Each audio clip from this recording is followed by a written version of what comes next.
Hi, my reactors. So I'm back again with Peter Chapter 1. Starting off where I left off.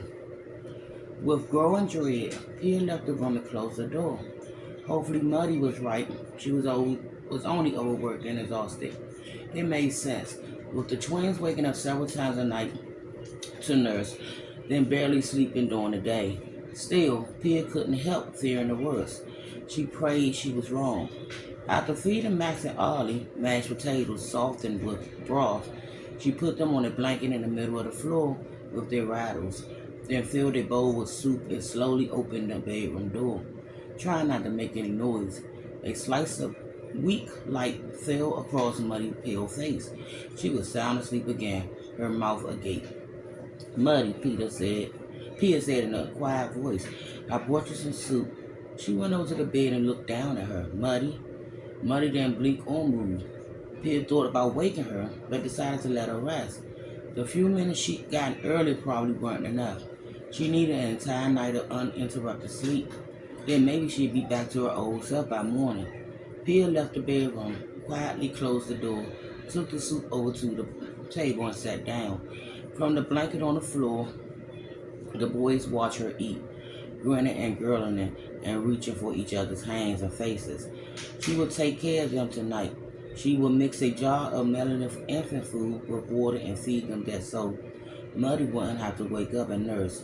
They weren't used to drinking from bottles, but if they were hungry enough, they'd figure it out.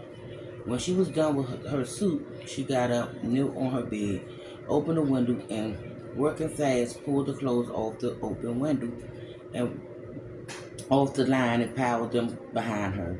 The undershirts and night dresses were still damp from the fall air, but she hung them up again inside when she had time. When everything was offline, she closed the window and stacked the laundry on the kitchen chairs, then took her math book out from beneath her bed and tore out the first page, which was blank except the title and copyright. Damaging a school book would likely get her in trouble, but there was no other paper in the house, and this was an emergency. She found a pencil, sat down at the table, and wrote to Finn. Are you all right? What's wrong with your brother? Muddy might be getting sick, and I don't know what to do. I have no medicine or whiskey. She says I shouldn't leave the house to find a doctor, and I don't really want to. Anyway, please help. I'm scared. She folded the paper, crawled up on her bed again, opened the window partway, fastened the note to the line with a clothespin, and sent it across the alley. The pulley squeaked while the clothesline lurching paused until finally the note brushed the ledge outside Fan's window.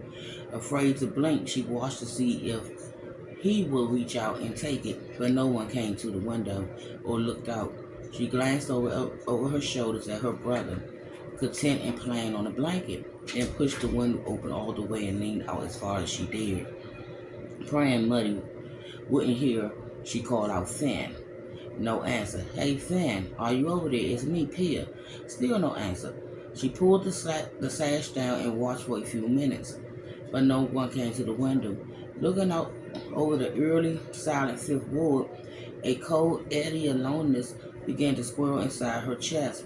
The sun blazed on the distant horizon, casting a yellow glow over the cool fall evening.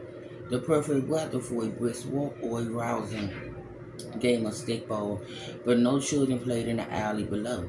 No delivery wagon rattled along the cobblestone. No woman gossiped on the front stoops or called their children in front open windows.